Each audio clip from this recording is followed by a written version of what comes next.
What is up, guys? Welcome back to another Runescape Classic video, and today I want to go over a huge thing that happened recently that you may know about, and that is I got 99 smithing in Neat F2P. I not only started the server, but I also got 99 smithing in the game, and it was just a huge thing for me, and I kind of want to make a big video to go over it. We'll go over the history of it, the mining company that we created, lessons learned. We'll go over should you do 99 smithing, some credits, some EXP rates, all kinds of stuff. So I hope you guys enjoyed this video, and without any further ado, let's get right into it. So this was insane because 99 smithing is my first 99 in any version of RS, and the one thing I want to call out really early is that I had help. I had people helping me. That's a huge part, because if you're doing 99 smithing by yourself, it takes a lot longer than if people are helping you. Flying Snow, my good friend that you may know, he was a huge part of this effort. Without him, it would not have happened, let's be honest. It started really naively. So when Neat F2P launched on February 24th, 2024, from day one I was already like, yeah, I want to do smithing, but I wasn't like, I'm gonna get 99. At the very start, I was like, I want to make full iron. So that's what I did. I got 33 smithing on day one, and I made full iron, and I was happy with it. I wasn't planning on going much further. Snow was like, I want to make full steel, and that's it. The mining company that we created, and you may know of it, you may not. Basically, a mining company was formed in Neat F2P on its first day. We never made it an official clan, but it kind of felt like a clan. People called it a cartel in the initial days because we kind of controlled the materials market. The mining company was Snow's idea. It was Snow's idea before the server even launched. He was like, I want to create a mining company and have us like group Iron Man it, where we all work together towards one goal and one person is smithing, and that's literally what happened. And it was comprised of me, Snow, Maximus, and initially Ramiel, but I think he later quit. So the mining company was formed on day one. We had our meeting on day one, which is just us meeting in Fallador saying, like, we're gonna all work together towards this. I was working towards steel next, but I was competing with people that would later be revealed to be known as botters. So like Dusty Smith, I don't know if you guys remember that name. He ended up being caught as a botter. And then other people got involved in the smithing game as well. Lionheart was like the first to smith mithril, I think. So after 75 smithing, there really was no competition in the high scores. I was just number one the whole way from 75 to 99. Some people were trying to catch up, like I think Kyle, Chevy was kind of close. Eventually Snow and I discovered this really fast way of grinding the skill. Basically, he would have 2 accounts online that would be providing the ores or maybe the bars to the anvil, right? It just involved multiple alts that would just keep banking, and we kind of just got the rhythm right, and, you know, using alts helped a lot, especially at the furnace. The great part of this, like, high-level smithing process, and what made it so exciting for us, was that we were making items in the game that didn't exist yet. So when Addy Square came out, for example, it was just huge because it was the first new shield that existed, and it was better than the Mithril Square. Addy 2H was a big deal because it's a new 2H that we have unlocked and now exists in the game, and before it didn't. Same thing with like Rune Square. Rune Kite was huge because that's like way better for melee mains and tanks to, you know, tank damage. Somewhere around like 70 to 80 smithing. I found this video about Blue Rose. It gave me some inspiration to like charge different items instead of just GP. What I learned is that Blue Rose used to charge laws and natures and chaos for these things. And I was like, I need natures. That's genius. I can just charge 100 natures for each Addy Square or whatever it would be. I think at my peak, my nature and sack was like 14,000. Every time we unlocked a new item with the smithing skill, when we saw it in the game, we were kind of like re-energized to just keep grinding. It just made it so much easier for us to keep going and say, now let's work on rune squares or whatever the next item was. I've got some credits and attributions to make. There are a lot of people that helped me get here, and I want to show them and credit them. So the first person on this list is going to be Flying Snow, basically my dedicated smithing partner from day one to completion. He was just there for every part of it, for the crappy parts, for the good parts, so couldn't have done that without him. Mage Man 6 helped us the whole way as well, basically from day one. Also, he logged in right before I got 98 to give us some coal or bars or something while he was sick. Kudos to him. Chevy K10, he helped us the whole way. Basically, he was the Swamp King. He was always in Lumber's Swamp, and he would trade bars and ores over the river to us to smelt or whatever to put in the furnace. He's a king. from my standpoint. Reddy made huge donations up front. He just gave me like 5,000 coal, and he was like, okay, give me a rune battle axe later. So he was a huge help, and I think he also helped at the furnace later on. So kudos to Reddy. Kiowa and Mule, same person but different accounts, helped at the furnace a lot towards the end. So thank you so much.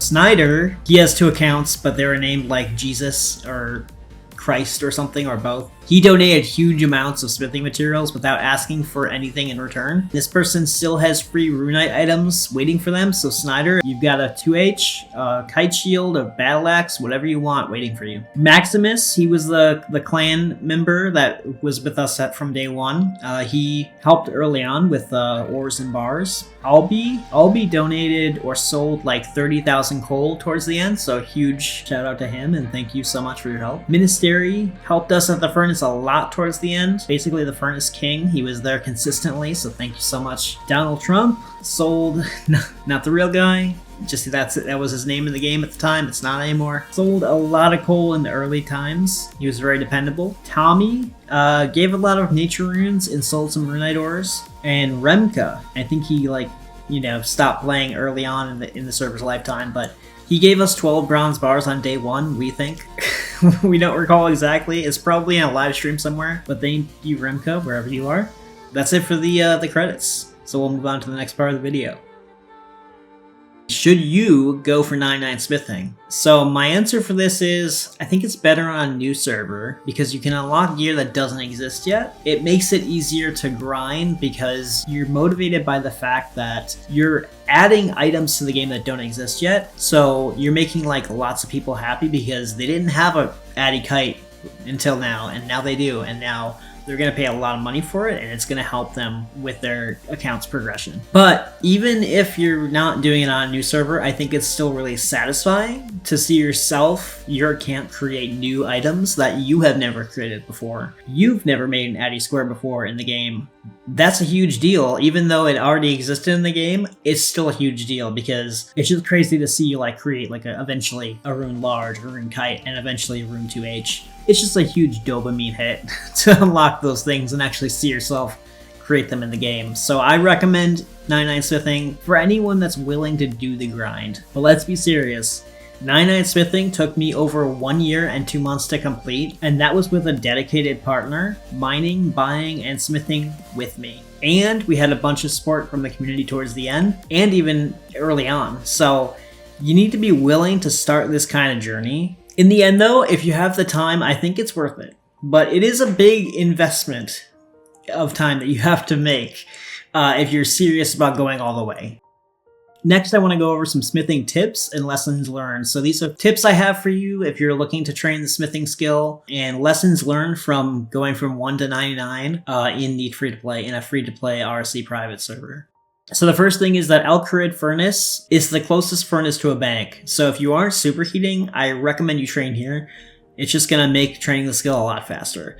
However, Follow furnace, less optimal, but a good change of scenery, so try it sometimes. Farok West Anvils are the fastest EXP in the game when working with bars. However, watch out for the guards. So we found that when we were moving from the bank to the anvil and back, we accidentally clicked on the guards instead of the bankers. And it just became really annoying.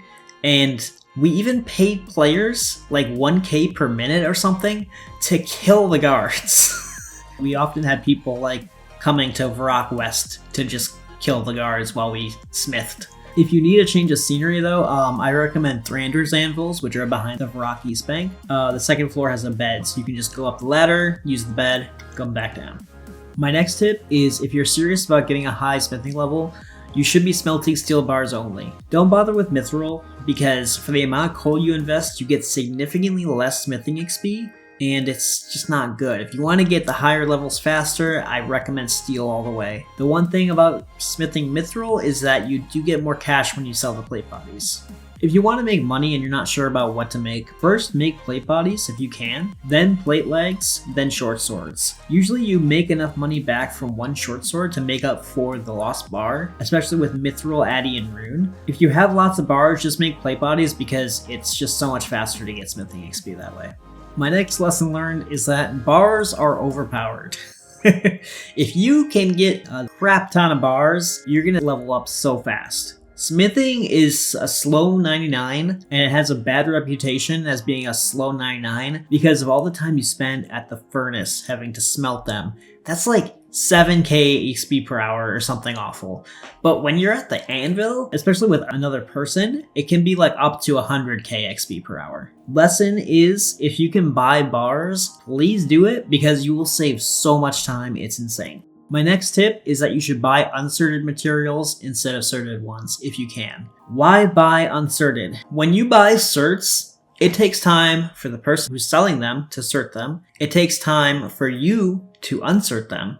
And it's time that doesn't go anywhere. It's just one person is certing them, another person is uncerting them when they buy them, but it's like a complete waste of time. A lot of people do it because they don't want to have to spend a bunch of time in a bank with another person, and they just want to trade once with another person and then do all that redundant stuff of walking back and forth from the sorter by themselves. But trust me, trading and buying unsorted materials is going to save you so much time for both people, not just the seller, but also you who is buying them. If you want to trade 2,000 coal in a bank, do it in a good one like Falador. Falador South Bank is amazing for trading because it has like 4 bankers or something. It'll take you 30 minutes to trade 2,000 items manually, and take breaks. Like only do like, 2,000 or 4,000 at a time and then do the rest later. It's gonna save you a lot of time. My next tip is about superheating. So if you can superheat and you already have the ores, so like you have the iron ore, you have the mithril ore, etc., but you don't have the coal, do this. Withdraw some of the ores, a fire staff, a bunch of natures, and go to the mining guild. Mine some coal and superheat as you go. This is a super fast way of getting smithing and magic XP.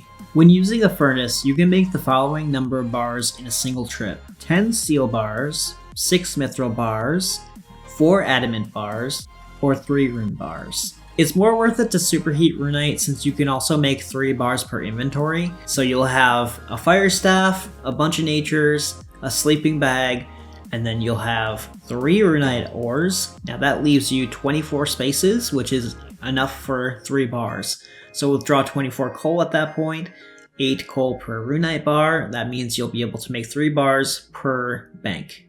My final tip before we get into some EXP rates and the conclusion is, if others are helping bring ores to the furnace to you and you're making steel bars, I suggest you use the 30-30-30 method. So one account brings 30 iron, another account brings 30 coal, and the third account brings 30 coal as well. This equals 30 bars made per trip. Final section before we go into a conclusion is just a few EXP rates. I didn't record a ton of EXP rates, just a few that we noticed, and these are very specific to having maybe 2 suppliers of ores or bars, so keep that in mind. Our EXP rate at the West Varrock anvils doing steel plate bodies, if I had 2 suppliers, which just means 2 other accounts that were providing steel bars and trading them to me, and then banking, and then coming back and trading one more, optimally this got us 101,000 EXP per hour. Like I said, bars are overpowered. Thrander's anvils, steel plate bodies as well, with 2 suppliers, playing optimally, we got 92 to 98,000 EXP per hour. Significantly less than the West Varrock anvils, but if you want to change the pace, it's still pretty good XP rate.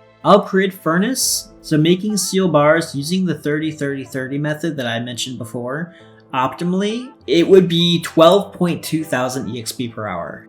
Well, that's gonna be the video. My conclusion is that smithing is a very fun skill, and I think it gets a bad rap because it just kind of takes forever if you're doing it solo, but I seriously recommend it. Basically, I think it's worth it. It's just know that getting 99 and actually planning to do that, it takes a lot of time. It takes a good year plus. So you need to be ready to make that kind of investment, but it's a fun skill and you don't have to go for 99. You can just say, I'm going to try to go to 60, and just have fun with it. Community can really help you get there to the higher levels. People might be excited to know that there's a new smith in town that's trying to add more items to the economy and to the market. Maybe that'll help drive prices down. The community will be interested in helping that kind of person do that. Buy bars whenever you can. Like I said, bars are overpowered. If you can just buy all the bars for 99 smithing, you can do it in an insanely small amount of time instead of like a year and 2 months, like I said. That's the video. I hope you really enjoyed it. I really enjoyed getting 99 smithing and I look on it fondly. It kind of did like steal my life away.